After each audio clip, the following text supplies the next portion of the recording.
Es una alegría estar de nuevo con todos ustedes en sus casas. Hoy tenemos un programa que hago con mi querido amigo, el doctor Luis Alán Lora. Hablamos sobre la vacuna de neumococo y la vacuna del hemófilo influenza. También hablamos sobre la importancia de no llevar a los niños enfermos a la escuela. ¿Por qué los niños se enferman tanto en sus primeros años que van a la escuela? Y al final yo les voy a hablar sobre muchos de los malos hábitos que se tienen al alimentar a los niños el primer año de vida. Así que yo les acompaño a que vean el desarrollo del programa.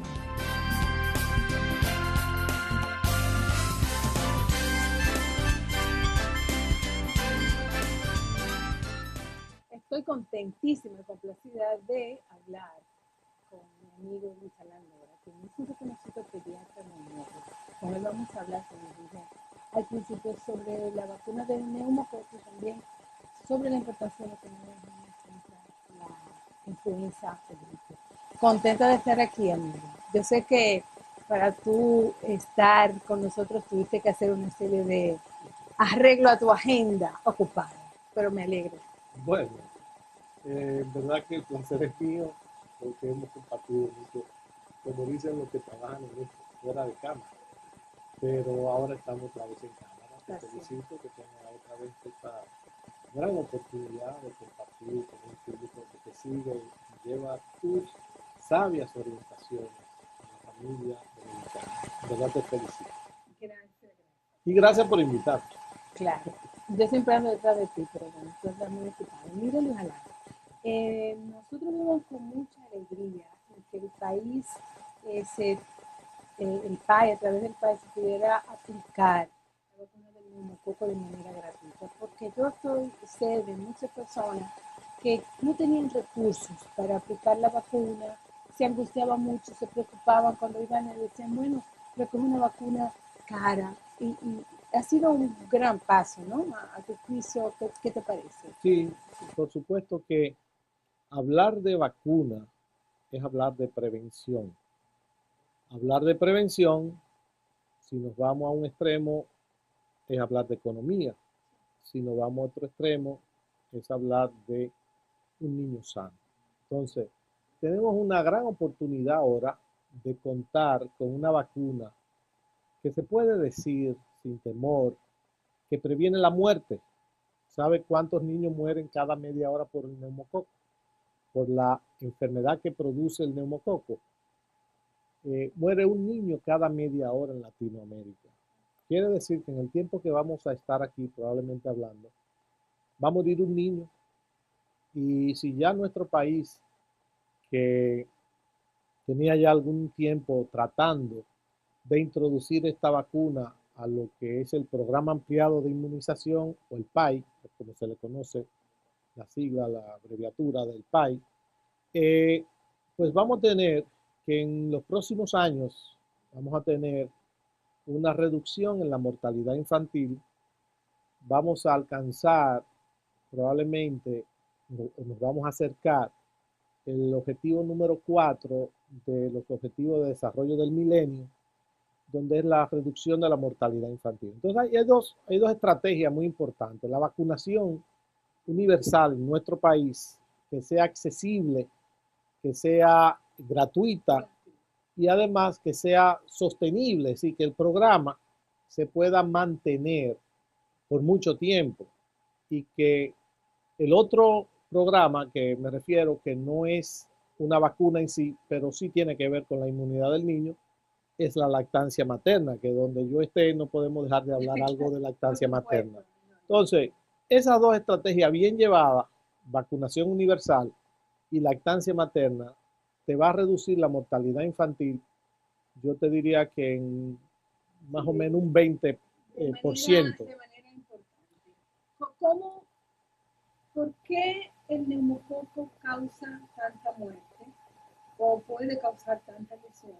¿Y cuál es la franja de edad donde se puede ver más la enfermedad? La enfermedad producida por neumococo te va a dar desde otitis media, que es una enfermedad que bueno, no causa la muerte, pero te puede dar una septicemia, que sí puede causar la muerte.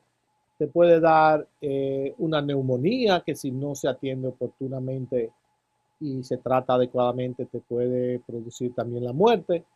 Y te puede dar una enfermedad muy temida que es la meningitis por neumococo. Entonces, los niños menores de 2 años tienen mayor riesgo, pero también se incluye dentro de este grupo de edades todos los niños menores de 5 años. Entonces, hace algún tiempo atrás, el siglo pasado, a finales del siglo pasado, existía una bacteria también, el Haemophilus influenza, que cobraba muchas vidas, principalmente produciendo la meningitis por el Haemophilus influenza, también la neumonía, la celulitis, la sepsis, muchas enfermedades que ocasionaba esta bacteria, pero felizmente se puso en práctica la vacunación en nuestro país del Haemophilus influenza y empezó a verse una reducción sostenida de estas patologías que producía esta bacteria y se empezó a ver un incremento en el neumococo. ¿Por qué? Porque esta vacuna no es una vacuna antigua, una vacuna, se puede decir relativamente nueva y que se ha ido agregando lo que se llaman los serotipos. Primero eran de 7 serotipos, después llegó otra de 10, después llegó otra de 13, hay otra de 23, pero no se pone en niños menores de 2 años, porque no crea inmunidad en los niños menores de 2 años.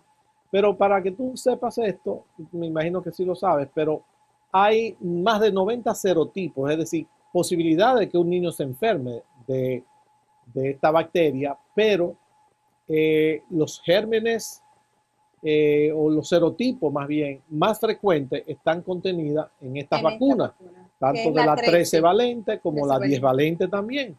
Es decir, porque no podemos excluir la otra vacuna que también es muy buena. Entonces, la niñez dominicana ya tiene una característica importante y es que se está acercando a un esquema de vacunación ideal. Todavía faltan algunas vacunas, pero se ha incluido la de rotavirus, la de influenza, hepatitis A, otras vacunas que van a llenar ese espacio y que están pendientes todavía, la de rotavirus. De incorporar está pendiente todavía al esquema, el rotavirus, pero este esquema que nos trae ahora el programa ampliado de inmunización a través del Ministerio de Salud Pública, donde nuestro amigo en común, el doctor Chifino, ha tenido mucha participación, quien tuvo la oportunidad de dirigir la Sociedad Dominicana de Pediatría en la pasada gestión, y el ministro, pero que eso fue un trabajo que viene desde otra gestión, claro. Y que, bueno, felizmente le tocó a esta gestión ya poner en práctica este programa. Perdón, ¿cómo se vacuna? ¿Cuál es el esquema bueno, de vacunación? Para las personas que nos están viendo, que dicen, bueno, sí, yo quiero vacunar a mi niño, pero ¿cuáles son las reglas? Se recomienda iniciar la vacunación a los 2 meses, a los 4 meses, a los 6 meses y luego de 12 a 15 meses o de 11 a 15 meses la cuarta dosis. Pero es una vacuna, como bien dijiste, que no deja de ser tener un costo, pero yo siempre digo, tiene su costo, pero es peor la enfermedad. Claro. La enfermedad tiene costos mayores porque te puede producir la muerte, te puede dejar secuela o sencillamente te saca de circulación por 10, 15 días y los padres tienen que dejar de trabajar, los costos que conlleva. Entonces, todo eso te sale más caro. Entonces, el esquema que se va a aplicar es a los 2, a los 4 y luego a los 12 meses. Serían 3 dosis. El esquema que se pone en la práctica privada habitualmente lleva 4 dosis. Y se ha demostrado que ese esquema que se va a implementar o que ya se está implementando es efectivo. Otros países lo han llevado. ¿Existe una población de riesgos, una población que necesariamente tiene que ser vacunada? Sí, por supuesto. ¿O toda la población en general? Todo niño que nazca en República Dominicana debe tener acceso universal a todas las vacunas. Yo quiero que tú, dada tu experiencia, y además porque tú eres una persona de gran credibilidad y un pediatra reconocido en la sociedad, insistir, que tú insistas en la necesidad de que las madres cumplan con el esquema de vacunación. porque muchas veces por cualquier cosa que me mudé, se me perdió la tarjeta, que el niño tiene gripe, o sea, hay una serie de sucesos que retrasan el esquema de vacunación y a veces la mamá se descuidan en ese sentido. Sí, por supuesto que hay de todo un poco, pero yo tengo una percepción un poquito diferente. Las madres dominicanas, y en eso me refiero a de todo tipo de clase social, todo nivel social, se preocupan mucho por la vacuna de su niño. Y aquellas que no lo hacen, probablemente es porque no han tenido acceso a la información, que a eso pasa, que en nuestro país hay lugares que no saben y que se está poniendo esta vacuna, por más que se diga por periódico y demás. Pero en general las madres se preocupan por esto. No te digo que no hayan algunas que son descuidadas, que conociéndola, también otras que están en contra y pertenecen, aunque en nuestro país no está muy diseminado esto, muy difundido, que son los grupos antivacunas, pero un autor de un libro muy reconocido de vacunología, el doctor Plotkin, quien dice que después del agua, ni siquiera los antibióticos, agua potable me refiero, las vacunas vienen a ser la herramienta más importante en salud pública para la prevención de enfermedades. Sí, está por encima de los antibióticos, porque cuando usamos los antibióticos, cuando el paciente está enfermo, pero las vacunas y el agua potable, el agua hervida, el agua que se utiliza para el consumo humano, previene enfermedades si uno la ingiere adecuadamente. ¿Y las vacunas qué van a hacer? Prevenir enfermedades. En el caso de Luis Galán, de la vacuna de la gripe, de la vacuna de la influenza, que muchas veces el público la confunde entre un catarro común y una influenza o gripe que provoca sintomatología mucho más aparatosa, un malestar general mucho más amplio. ¿Cuál es la recomendación? Es una vacuna que no está en el cuadro de inmunización del país gratis, de manera gratuita. Pero se está utilizando en niños pequeños. Sí, se usa a partir de los 6 meses. Una primera dosis, luego al mes una segunda dosis y después en todos los niños a partir del año se recomienda en época estacional la aplicación de esta vacuna. Pero es importante lo que tú mencionaste. Aquí todo el mundo dice, tengo gripe. Y no es verdad que todo el mundo tiene gripe. Todo el mundo le puede dar un resfriado común. Pero hablar de gripe es una enfermedad que te deja en cama, te tumba. Otra persona que comparte en tu casa o trabajo también le da el proceso.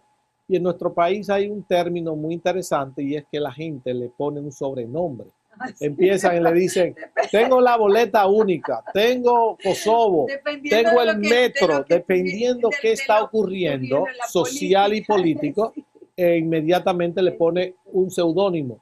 Y la gripe como tal hay que respetarla. Y lo vimos en la pandemia del 2009 que causó muerte y en la actualidad la gripe es una enfermedad que las mujeres embarazadas tienen que ponerse esa vacuna porque es una población que tiene mayor riesgo hasta de morir y se han reportado casos en la República Dominicana. Pero no hay una cultura en nuestro país de vacunarse.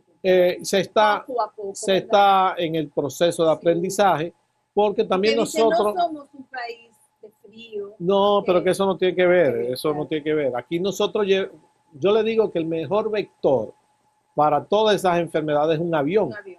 El avión te trae de todo y también se lleva de todo. Te trae virus que aquí no están circulando en épocas donde otros países le circula ese virus. Entonces tú vas a ver bronquiolitis en pleno verano, cuando la bronquiolitis te da en países de invierno, en países que tienen un crudo invierno. Entonces vamos a verlo en verano. La globalización ha hecho que por supuesto, por supuesto. Que estamos todos expuestos. La cultura del virus de la influenza, como es su nombre, o de la gripe, la aplicación de esta vacuna se está tomando. Ya la gente la procura, se anotan, yo quiero cuando llegue, y tú vas haciendo poco a poco esa promoción de la salud, porque vacunarse es promocionar la salud.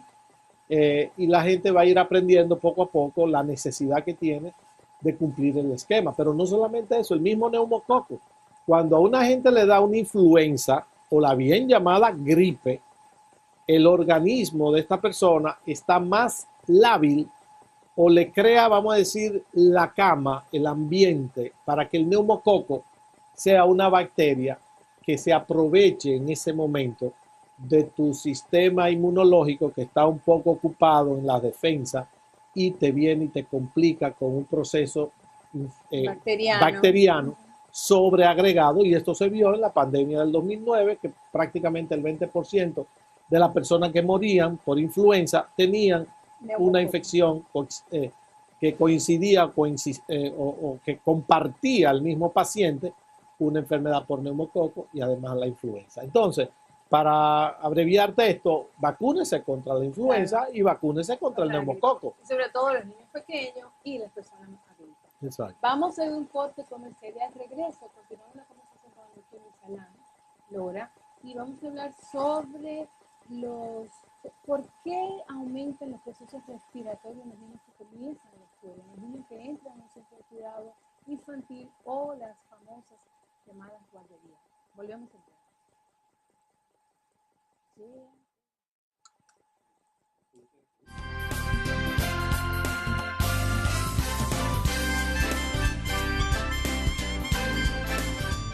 Todos, boletos en mano, ya mi compañera Lolis está lista para mover los números. ¡Adelante! Y el boleto ganador de la casa de tu vida es el 275697. ¡Felicidades al ganador! ¿Te falta concentración?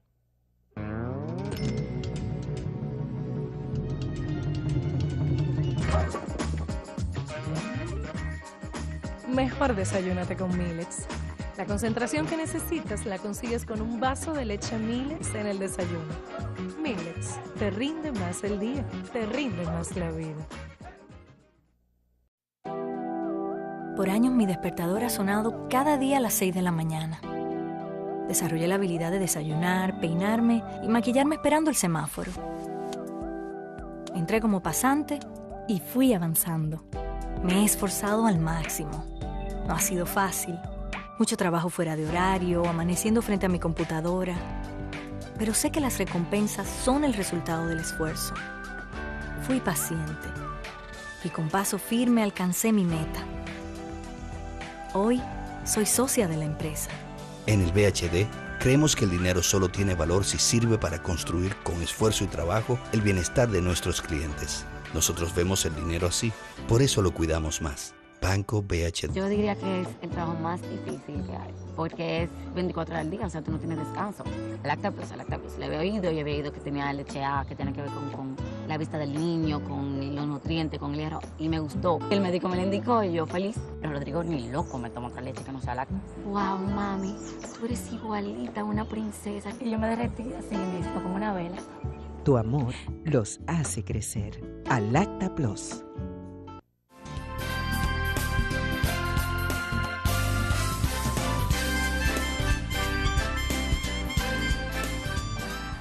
Continuando esta interesante conversación con mi amigo Luis Alán, yo creo que es importante con él hablar sobre los procesos respiratorios, los cuadros respiratorios infecciosos con los que cursan los niños pequeños cuando ingresan a los centros de cuidados diarios, o sea, a las guarderías, a los preescolares, porque esto provoca mucha preocupación con los padres.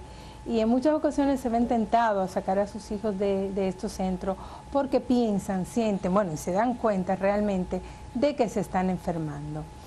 ¿Por qué ocurren esos cuadros tan repetitivos en algunos niños que entran a estos centros, Luis Alán? Bueno, yo te diría que casi en todos los niños que entran tan temprano.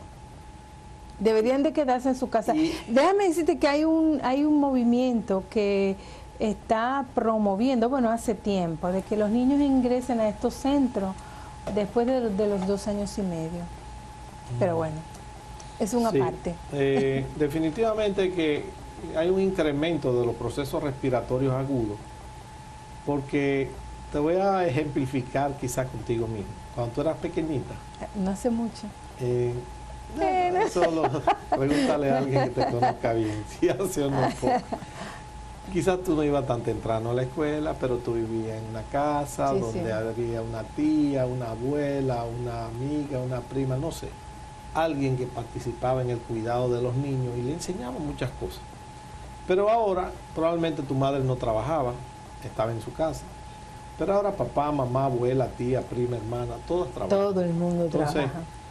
es una situación social. Sí. Y mundial. Hay que entenderla y que los centros de cuidado de niños tienen programas de estimulación temprana, muy buenos cuidados, un personal con capacidad, pero hay que decir a los padres, tu niño se va a enfermar más porque se va a exponer a otros niños que pueden tener algún proceso respiratorio, ser portador de una que otra bacteria en su vía respiratoria superior, en la nasofaringe. Y bueno, tú vas a ver que en un año, y se considera normal, un niño se te enferma de una infección respiratoria aguda leve o banales alrededor de 8 veces. Sí. Y eso es considerado normal. Normal, claro. Pero a esto se le agrega 2 o 3 episodios de gastroenteritis. Cuando tú vienes a ver el niño, como yo siempre le digo a los padres, cuando no está preso lo andan buscando, porque en un mes se puede enfermar 2 veces o una enfermedad mensual. Vuelvo y te digo lo mismo, si son alimentados al seno, probablemente se enfermen menos que los no alimentados al seno. Entonces, este niño se va a ir enfrentando en forma muy temprana a la cantidad de virus que se puede enfrentar cualquier otro niño que no esté expuesto tan temprano en 5 o 7 años. Él se enfrenta en 2 o 3 años. Entonces va a tener un proceso respiratorio agudo. Ahora, detrás de estos niños que hacen estas infecciones respiratorias agudas frecuentes se ocultan otras cosas. Hay que ver si las infecciones que hace son otitis media frecuente, sinusitis frecuente, te hacen 2 o 3 neumonías, te hacen infecciones de la piel. Cuando tú vienes y analizas estos pacientes, por eso es que hay que siempre evaluarlos, detrás de esos niños que se enferman mucho, que uno dice, eso es normal, que si está en la escuela se enferme, puede el niño tener alguna situación de inmunodeficiencia que no haya sido diagnosticada, no haya sido tratada, no haya sido controlada. Entonces, esos niños que te hacen infecciones recurrentes, tanto senos paranasales, otitis media, neumonía, infecciones de la piel u otras entidades, ya uno tiene que abrir un protocolo de investigar qué ocurre en este caso. Claro. ¿Sí? Entonces ahí vienen las madres y los padres que dicen, a mi hijo no se le quita la gripe. No es cierto, la gripe se quita. Cuando es gripe y no está complicada, pues se quita sola. Cuando está complicada, existen medicamentos para tratar esas complicaciones. Pero a los niños que no se les quita la gripe, no tienen gripe, tienen otra cosa. Otra cosa, claro. Hay que investigar, Claro. puede tener hasta tuberculosis. Y te iba a decir, y ahí también se ven los niños que pueden ser asmáticos, cuyos cuadros se pueden presentar Sí, como procesos respiratorios por supuesto. superiores y que posteriormente se ocupa con Hay muchos virus. cuadros de apretamiento, ¿no? Muchos virus que, por ponerte un ejemplo, el sincitial respiratorio, que cuando un niño hace un episodio de bronquiolitis, como se le llama comúnmente a estas infecciones ocasionadas Que parecen por este asma, virus, pero en niños te da chiquitos. un cuadro obstructivo, es decir, te parece asma. Entonces este niño posteriormente sigue haciendo, ante la agresión de cualquier otro virus, estos cuadros, y la gente comúnmente dice, mi hijo se aprieta del pecho cuando hace gripe. Probablemente esto sea lo que nosotros los médicos le llamamos sibilancia inducida por virus, y no necesariamente asma, pero muchos de ellos, posteriormente esto, asociado a otras cosas, pueden desarrollar asma. Por eso ahora se habla mucho del asma, de los fenotipos del asma. Pero ya ese es otro tema. Lo que es importante, que cuando uno detecta que un niño, por las infecciones respiratorias, empieza a no aumentar de peso, a no tener una curva en talla adecuada, a que el niño, pues, ese proceso de aprendizaje se convierte en un problema, el niño te va a la escuela 2 días, te falta 3, son niños que hay que analizar bien si le conviene claro, sacarlo valorar, momentáneamente, claro, porque tiene un sistema y estudiarlo, porque tiene un sistema inmunológico que está recibiendo mucha información y está creando, pero no deja que su niño aumente adecuadamente. Entonces son niños que hay que investigarlo. En este caso, esa es experiencia de procesos infecciosos que van provocando memoria, se relacionan también a que eso protege a los niños más adelante. Por supuesto. Hay un estudio muy interesante, y esto va a los nursery, a los preescolares y demás, que les dice muy claro, son niños que se van a enfermar más, pero de 5 a 7 años su sistema inmunológico va a estar mucho más fuerte. Entonces, los niños que van a temprano a la escuela se favorecen de eso, de que luego van a tener un sistema inmunológico más fuerte. Entonces, pues, por ese lado andamos bien. Pero aquellos niños que las infecciones respiratorias no son banales, son severas, como una neumonía, una complicación de una neumonía, sinusitis recurrente, otitis media recurrente, pues ya claro, a esos niños uno tiene que valorarlo en el contexto de enfermedades recurrentes, es decir, que dan y un tiempo luego aparecen y otro tiempo luego aparecen. Entonces son niños que hay que analizarlo bien, y aquellos que no son de enfermedades importantes, pues son niños que después de los 5 o 6 años la madre va a decir, usted me decía, doctor, que ya no después de los 5 años ese muchacho usted lo iba a ver por la calle, no en el consultorio. Y sabes una cosa, también hay algunos malos hábitos. El hecho de acostar a los niños con biberón, eso aumenta los riesgos de otitis y una serie de situaciones en la misma guardería o los mismos centros que pueden provocar que los niños se enfermen. A mí me gustaría enfatizar, Luis Alán, en la responsabilidad que deben de tener los padres cuando tienen un hijo enfermo, que no los debe de llevar a esos centros. Eso es muy común. Porque eso es un problema. O sea, los papás a veces no toman conciencia de que ciertamente tenemos que proteger al resto del grupo y llevan a sus hijos con fiebre, no una gripecita, no una fiebrecita. Entonces exponen a los demás. Sí, eso es muy común.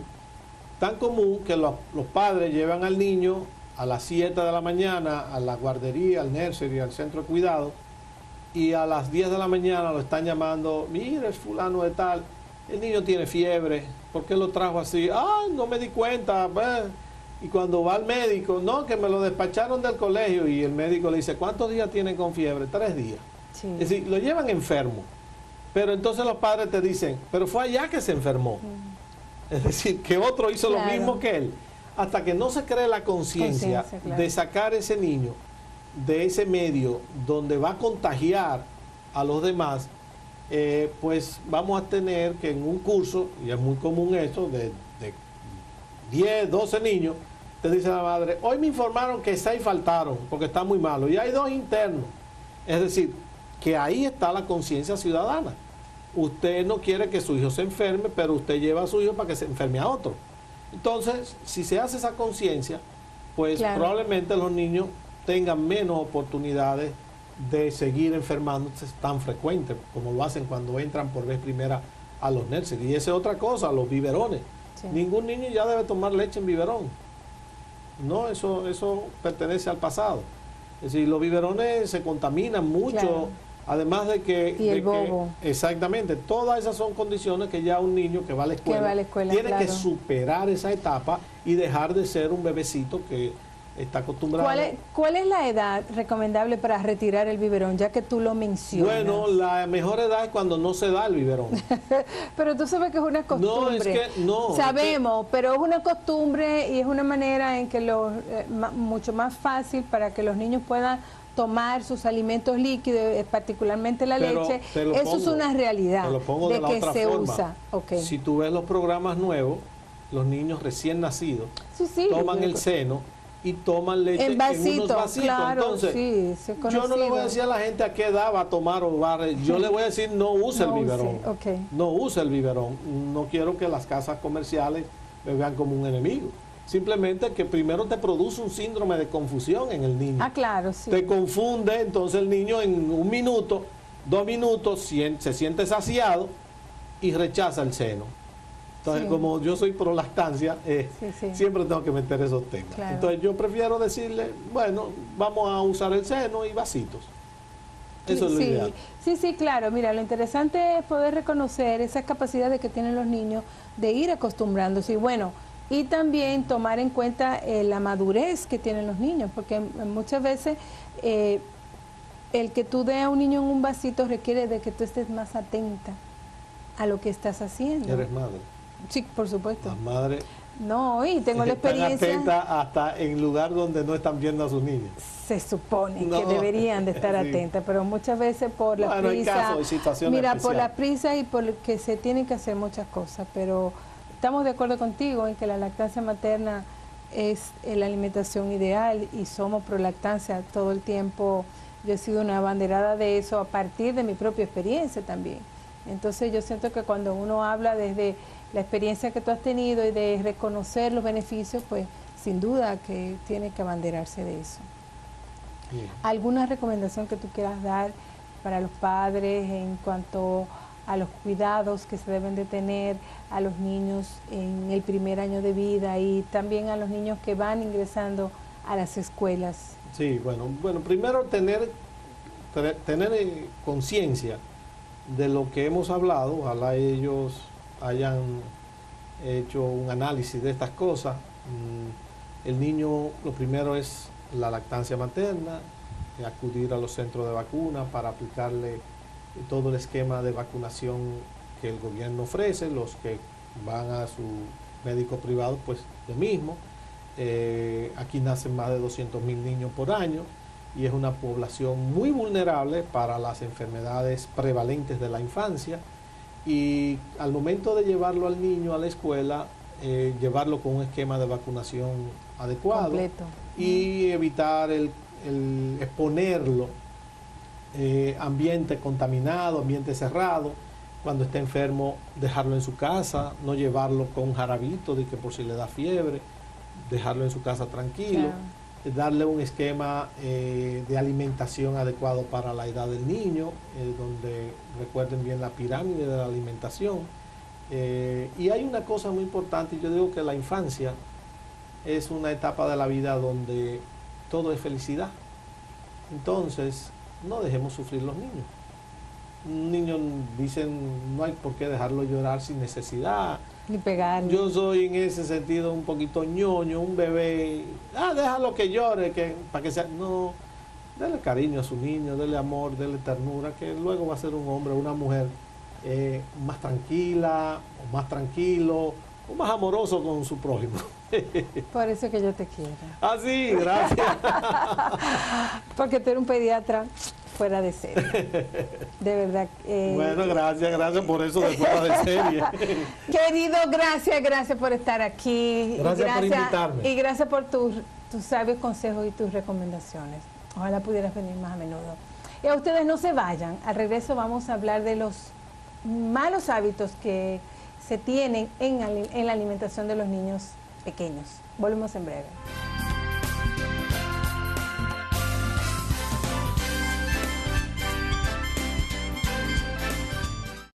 Como actor, siempre tengo que creerme el personaje. Así tenga que hacer de Ricardo III o de mascota. Lo que nunca creía es que con mi sueldo de actor podría llegar a tener mi propia casa. Hasta que mi amigo Luisito me habló de cómo él se había comprado la suya con el VHD. Fui ahorrando para el inicial, aceptando un par de papelitos extras. De doble de una de vaqueros, de payaso de cumpleaños, de galán de novela y del malvado de la misma novela. Y me preparé para el gran estreno, el de mi nuevo apartamento. En el VHD, creemos que el dinero solo tiene valor si sirve para construir con esfuerzo y trabajo el bienestar de nuestros clientes. Nosotros vemos el dinero así, por eso lo cuidamos más. Banco VHD.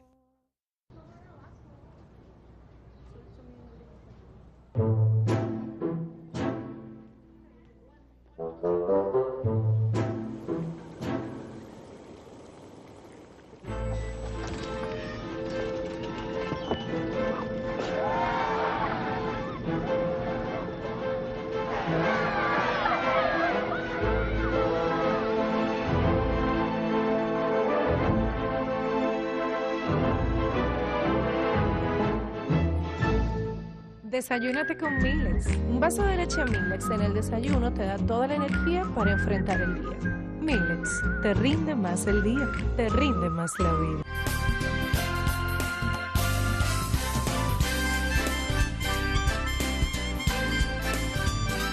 Continuando con nuestro programa, hoy vamos a hablar sobre malos hábitos que se tienen en la alimentación de los niños.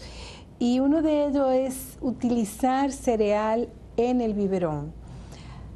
Es posible que por alguna razón el pediatra pueda hacer esta indicación de utilizar cereal en la leche para espesarla, porque quizás el niño tenga algún reflujo, esté vomitando, y esta sea una manera para espesar la leche y entonces que esta no pueda ser vomitada con facilidad.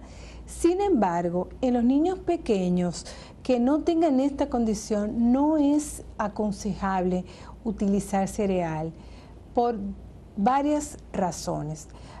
Primero, es importante que el niño sea alimentado exclusivamente al seno materno hasta los 6 meses. Esa es la recomendación de la Organización Mundial de la Salud y también de la Academia Americana de Pediatría. ¿Por qué es esto? Porque, bueno, el aparato digestivo no está del todo maduro para que el niño pueda ingerir otro tipo de alimentos, y además por tema del desarrollo neuromuscular. Es a partir de los 4 o 5 meses que los niños comienzan a que su mecanismo de mastigación, de tragar, esté madurado, y entonces los niños puedan ingerir algún alimento que no sea líquido. Entonces, el introducir alimentos antes de tiempo lo que va a provocar es riesgo de que el niño pueda atragantarse o incluso riesgo de alergias alimentarias más adelante. Cuando nosotros sabemos que un niño está desde el punto de vista de madurez neurológica para tomar alimentos semisólidos, pues cuando el niño ya puede sentarse y puede mantener una postura erguida, puede controlar perfectamente su cuello. Muchas veces esta introducción de cereales en la alimentación ocurre antes de estos 6 meses. Entonces nosotros estamos exponiendo a los niños a que puedan tener algún tipo de alergia alimentaria. Lo otro es que estamos acostumbrando al niño a ingerir la leche con un sabor determinado, que es el cereal, y además estamos poniendo una carga de caloría muy importante con el cereal, y esto provoca sobrealimentación en los niños, y esto se ha visto reflejado y asociado con el tema de la obesidad infantil. Pues muchas veces los niños tienen una idea de lo que deben de tomar, pero en relación a lo líquido, no en relación al contenido calórico que tiene lo que están ingiriendo. Entonces, es por ello que es recomendable esperar a que usted introduzca alimentos semisólidos, que generalmente son los cereales, los primeros alimentos que nosotros ofrecemos a los niños, pero que estos sean introducidos en una edad de aproximadamente 6 meses. Antes no es recomendable. Es por esto que no debe de tener cereales en la leche. Y lo demás es que si usted va a dar cereal, lo propio es que usted utilice, ya usted lo pueda dar con cuchara, porque ya se supone que el niño ya tiene la madurez suficiente para poder tragar. Si usted lo ofrece mucho antes, puede atragantarse. Y es recomendable además que el primer cereal que se vaya a introducir en la alimentación de los niños sean cereales que contengan un solo grano, y es preferible que sea arroz o maíz. Los cereales que contengan trigo se recomiendan que sean introducidos en edades más tardías. Otro tema de lo que yo quiero hablar es con respecto a la cantidad de alimentos que se le dan a los niños. Fíjense, en los primeros 6 meses de la vida de un niño el crecimiento es mucho más rápido, y obviamente ustedes verán que a los niños se le da alimentos, se le da leche más o menos en un periodo de cada 3 horas, y las cantidades van aumentando. En la medida que los niños se van acercando al año de edad, ellos requieren mucho menos calorías. Es por esto que ellos comen menos, y nos vamos a dar cuenta que cuando el niño tenga aproximadamente los 12 meses, pues ya el requerimiento de alimentación no es tan frecuente como ocurría en los primeros meses de vida. pero esto es sencillamente porque ha habido una disminución en su crecimiento. Por tanto, los niños van a necesitar menos calorías para crecer, y se plantea y se recomienda hacer una dieta de aproximadamente 1000 calorías para niños a partir del año, y estas deben de ser divididas, fraccionadas en porciones 3 importantes, que es desayuno, comida y cena, y 2 meriendas. Ustedes van a notar que los niños van a tener un apetito variable y sus gustos de alimentos van a variar, y esto va a depender también de las actividades, de la actividad que los niños tengan. A mayor actividad física, obviamente los niños van a requerir de mayor energía, y entonces ellos van a querer y van a poder comer lo que usted le ofrece. Pero va a encontrarse también que hay niños que un día comen bien, otros días no comen bien, o que un día prefieren un tipo de alimento y que al día siguiente, 2 o 3 días después, ya no quieren ese alimento. Lo importante es que nosotros podamos respetar los gustos de los niños, pero además que nosotros tengamos información sobre nutrición, de cuáles son los alimentos que los niños deben de ingerir, ya sea fruta, verdura, los granos, las carnes, y poder hacer menús que sean balanceados. Pero lo fundamental es que nosotros no hagamos una guerra, una pelea para que los niños coman, porque muchas veces el notar o ver o darnos cuenta que los niños no están comiendo, entre comillas, lo que nosotros como adultos pensamos que necesitan comer, entonces se crea un grave conflicto, y muchas veces los padres, las mamás, las personas que cuidan de los niños utilizan unas medidas que son, yo diría, extremas, para obligar a que los niños coman, y eso es un grave error. Entonces, tenemos que reconocer que el momento de la alimentación, el momento de la comida, es un momento también para que los niños jueguen. Es importante que ellos se pongan en contacto con los sabores, con los olores, con la consistencia, pero muchas veces queremos que los niños coman, que se lo coman todo y que se lo coman rápido y que no se ensucien. Más o menos un niño a partir de los 10 meses ya quiere comenzar a comer solo, ya quiere intentar agarrar la cuchara, y nosotros no lo dejamos porque decimos que se va a ensuciar o porque no se la va a comer. Pero entonces eso es un aprendizaje que los niños tienen que adquirir. Yo les recomiendo que si el niño tiene esa actitud de querer comer por sí solo, que usted lo deje.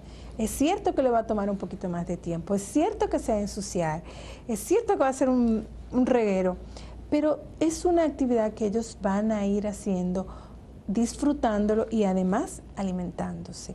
Es importante que nosotros vayamos ajustando los horarios, de que nosotros tengamos un lugar para que los niños coman, de que tengan sus propios utensilios, pero sobre todo que seamos flexibles y que podamos reconocer y aceptar o permitir que un día un niño coma bien y otro día no coma tan bien. Ahora, lo que no se debe de hacer es, que también es uno de los malos hábitos, es que si el niño no se come la comida, le damos un biberón.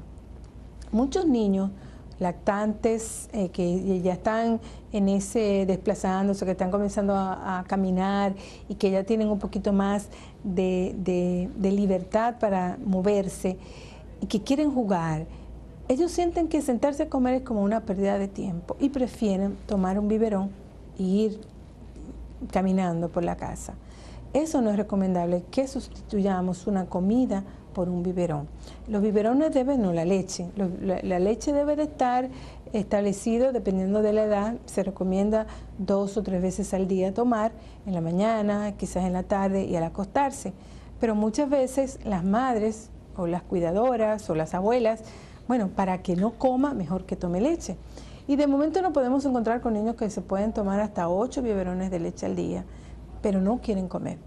Entonces lo importante es que no sustituyamos ni por comida, ni por leche, ni por golosina, por comida rápida.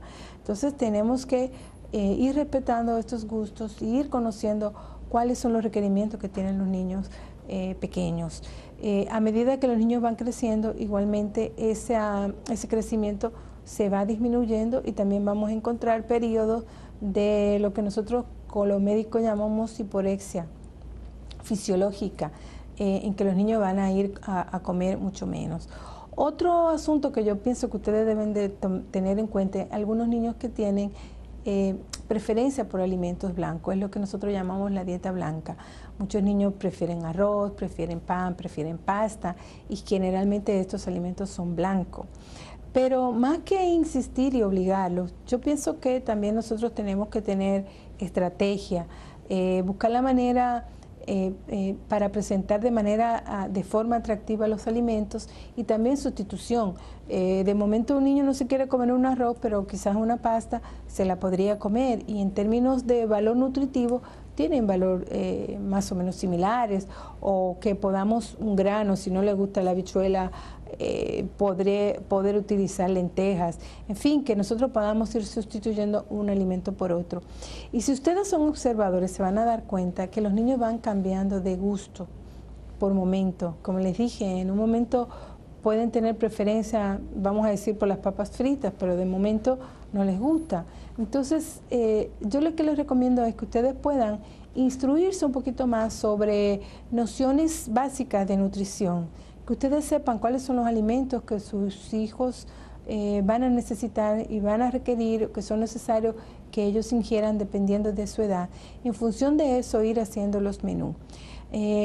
Ya iniciado el año escolar, muchas veces los niños se saltan comida por las prisas, no le damos importancia al desayuno, y es fundamental que un niño cuando ingresa a un centro de cuidado, cuando vaya a una escuela, salga o haya adquirido o se le haya suministrado la comida más importante del día, que es el desayuno, porque esto es lo que le va a ofrecer energía, por supuesto, y va a permitir que sus actividades escolares puedan desarrollarse de una manera mejor, ¿no?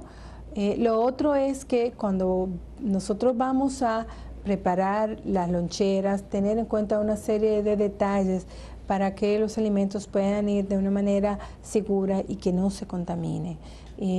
Insistimos, si el tema lo traemos, porque muchas personas se han acercado a nosotros que quieren información sobre cómo alimentar a su niño. Y un poco para resumir todo lo que hemos estado hablando, es ofrecer a los niños lactancia exclusiva en los primeros 6 meses de vida. Introducir los alimentos semisólidos, eso significa introducir un alimento distinto de la leche a partir de los 6 meses. Y estos alimentos tienen que ser una introducción paulatina. Muchas veces las mamás, cuando son primerizas, porque ven que el niño tiene deseo de tomar algo que ella está comiendo, dicen, bueno, es que él quiere. No, es sencillamente como un reflejo por tener algo en la boca. Pero es aconsejable que cuando usted introduzca alimentos a sus hijos, y si son nuevos, que usted lo introduzca en pequeñas cantidades para que usted vea si estos alimentos le van bien, si no le da alergia, si el niño lo tolera bien. Y no hacer mezcla. Muchas veces le dan lo que tú estás comiendo, lo que se está comiendo, hacen una mezcla de arroz, habichuela, y no es aconsejable. Es bueno que usted espere hasta los 6 meses y que esta introducción usted lo vaya haciendo paulatinamente. Se recomienda iniciar con cereales de un grano, después se van a ir agregando, por ejemplo, las frutas, agregamos las verduras, agregamos granos, agregamos las carnes y pescado por último, y huevos. Son los últimos alimentos que se van ingresando a la alimentación de los niños en el primer año de vida. Estas son las recomendaciones que nosotros hemos querido compartir con ustedes, y sobre todo advertir de esos malos hábitos que con mucha frecuencia se hacen, quizás por desconocimiento, quizás por costumbre, porque mucho de lo que nosotros hacemos como madre, como cuidadores, lo hemos ido aprendiendo de nuestras abuelas, de nuestras mamás, y eso se hacía tiempo atrás, pero hoy día se está hablando sobre la necesidad de que los niños tengan una alimentación mucho más balanceada, mucho más diversa también, porque en la medida que nosotros ofrecemos una serie de alimentos variados, los niños van a aprender a ingerirlo. Y algo bien curioso, y hay estudios que presentan de que cuando los niños son alimentados al seno materno, y sobre todo al seno exclusivo, los niños van a tener mucho mayor facilidad para aceptar alimentos nuevos. Y esto es porque en la leche, el alimento que usted coma, la leche puede tener un poco de sabor de esto. Y entonces el sabor no es tan distinto, no va a ser tan nuevo para los niños. Ellos lo pueden adquirir, lo pueden aceptar con mucho más facilidad.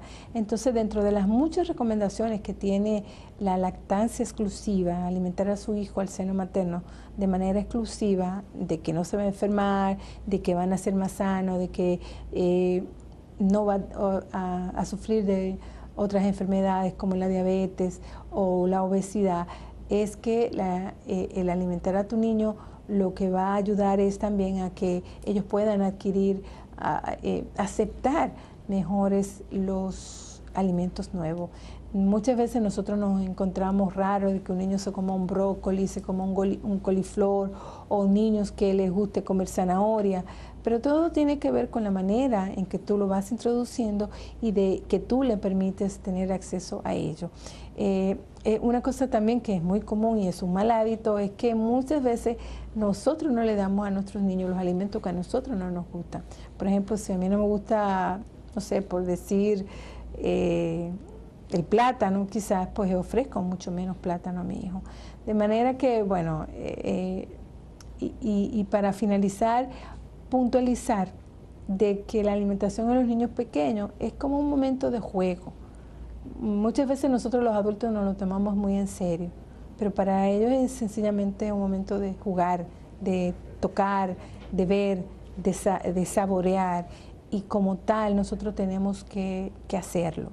Así que yo le agradezco mucho la compañía en este programa y que todo lo que hemos estado compartiendo con todos ustedes sean de mucha utilidad y que ustedes puedan compartir también esta información con otras personas. Así que les agradezco, nos vemos la próxima semana. Un abrazo.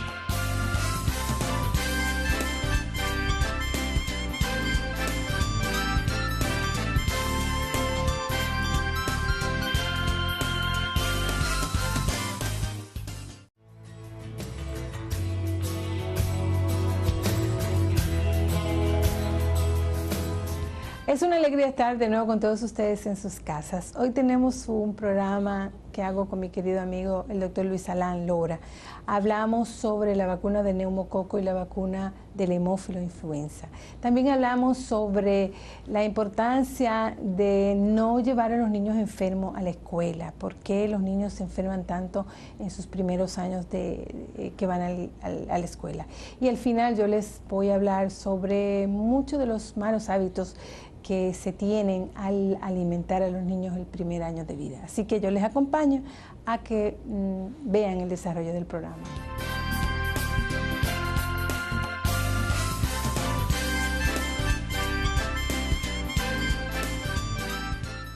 Estoy contentísima y complacida de hablar con mi amigo Luisalán Lora, que es un reconocido pediatra neumólogo. Con él vamos a hablar, como dije al principio, sobre la vacuna del neumococo y también sobre la importancia de tener contra la influenza o gripe. Contenta de estar aquí, amigo. Yo sé que para tú estar con nosotros tuviste que hacer una serie de arreglo a tu agenda ocupada, pero me alegro. Bueno, en verdad que el placer es mío porque hemos compartido mucho, como dicen los que trabajan en esto, fuera de cámara.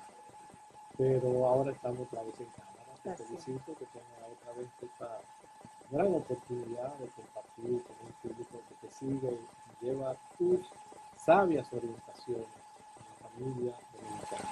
De verdad te felicito. Gracias. Y gracias por invitarme. Claro. Yo siempre ando detrás de ti, pero bueno, tú estás muy ocupado. Mírenlo ojalá. Nosotros vemos con mucha alegría que el país el PAE, a través del PAE, se pudiera aplicar la vacuna del neumococo de manera gratuita, porque yo sé de muchas personas que no tenían recursos para aplicar la vacuna, se angustiaban mucho, se preocupaban cuando iban y decían, bueno, pero que es una vacuna cara, y ha sido un gran paso, ¿no?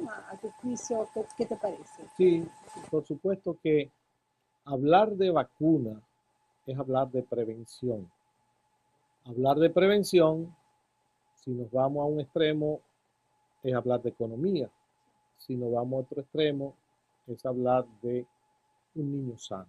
Entonces, tenemos una gran oportunidad ahora de contar con una vacuna que se puede decir sin temor que previene la muerte.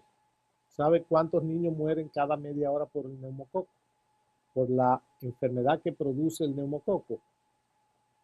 Muere un niño cada media hora en Latinoamérica. Quiere decir que en el tiempo que vamos a estar aquí, probablemente hablando, va a morir un niño.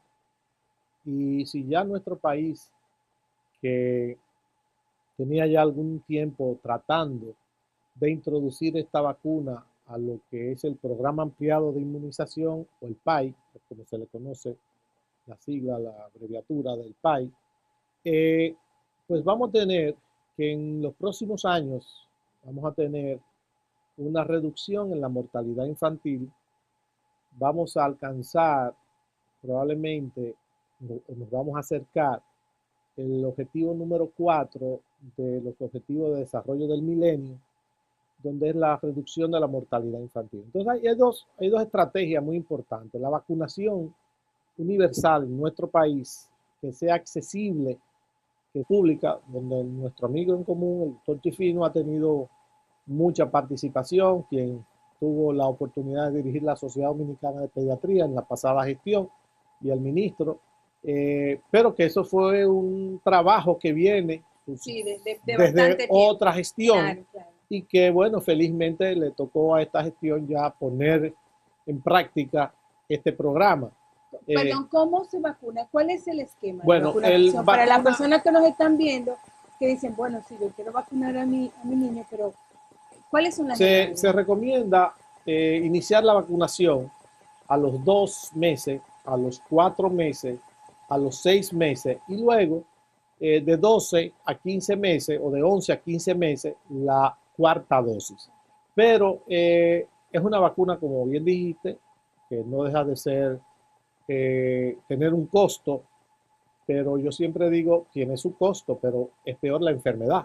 La enfermedad tiene costos mayores porque te puede producir la muerte, te puede dejar secuela o sencillamente te saca de circulación por 10, 15 días, los padres tienen que dejar de trabajar, los costos que conlleva. Entonces, todo eso te sale más caro. Entonces, el esquema que se va a aplicar es a los 2, a los 4 y luego a los 12 meses. Serían 3 dosis. El esquema que se pone en la práctica privada habitualmente lleva 4 dosis. Y se ha demostrado que ese esquema que se va a implementar o que ya se está implementando es efectivo.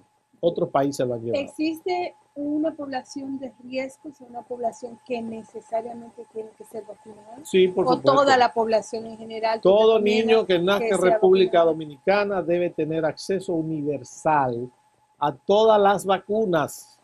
Yo quiero que tú, dada tu experiencia, y además porque tú eres una persona de gran... Que sea gratuita y además que sea sostenible, es decir, que el programa se pueda mantener por mucho tiempo y que el otro programa que me refiero, que no es una vacuna en sí, pero sí tiene que ver con la inmunidad del niño, es la lactancia materna, que donde yo esté no podemos dejar de hablar algo de lactancia materna. Entonces, esas dos estrategias bien llevadas, vacunación universal y lactancia materna, te va a reducir la mortalidad infantil, yo te diría que en más o menos un 20%. De manera importante. ¿Por qué el neumococo causa tanta muerte o puede causar tantas lesiones? ¿Y cuál es la franja de edad donde se puede ver más la enfermedad? La enfermedad producida por neumococo te va a dar desde otitis media, que es una enfermedad que bueno, no causa la muerte, pero te puede dar una septicemia, que sí puede causar la muerte, te puede dar una neumonía, que si no se atiende oportunamente y se trata adecuadamente, te puede producir también la muerte, y te puede dar una enfermedad muy temida, que es la meningitis por neumococo. Entonces, los niños menores de 2 años tienen mayor riesgo, pero también se incluye dentro de este grupo de edades todos los niños menores de 5 años. Entonces, hace algún tiempo atrás, el siglo pasado, a finales del siglo pasado, existía una bacteria también, el Haemophilus influenza, que cobraba muchas vidas, principalmente produciendo la meningitis por el Haemophilus influenza, también la neumonía, la celulitis, la sepsis, muchas enfermedades que ocasionaba esta bacteria, pero felizmente se puso en práctica la vacunación en nuestro país del Haemophilus influenza y empezó a verse una reducción sostenida de estas patologías que producía esta bacteria y se empezó a ver un incremento en el neumococo. ¿Por qué? Porque esta vacuna no es una vacuna antigua, una vacuna, se puede decir relativamente nueva, y que se ha ido agregando lo que se llaman los serotipos. Primero eran de 7 serotipos, después llegó otra de 10, después llegó otra de 13, hay otra de 23, pero no se pone en niños menores de 2 años, porque no crea inmunidad en los niños menores de 2 años. Pero para que tú sepas esto, me imagino que sí lo sabes, pero hay más de 90 serotipos, es decir, posibilidad de que un niño se enferme de esta bacteria, pero los gérmenes o los serotipos más bien más frecuentes están contenidas en estas vacunas, tanto de la 13 valente como la 10 valente también. Es decir, porque no podemos excluir la otra vacuna que también es muy buena. Entonces, la niñez dominicana ya tiene una característica importante y es que se está acercando a un esquema de vacunación ideal. Todavía faltan algunas vacunas, pero se ha incluido la de rotavirus, la de influenza, hepatitis A, otras vacunas que van a llenar ese espacio y que están pendientes todavía, la de rotavirus. De incorporar está pendiente todavía al esquema, el rotavirus, pero este esquema que nos trae ahora el programa ampliado de inmunización a través del Ministerio de Salud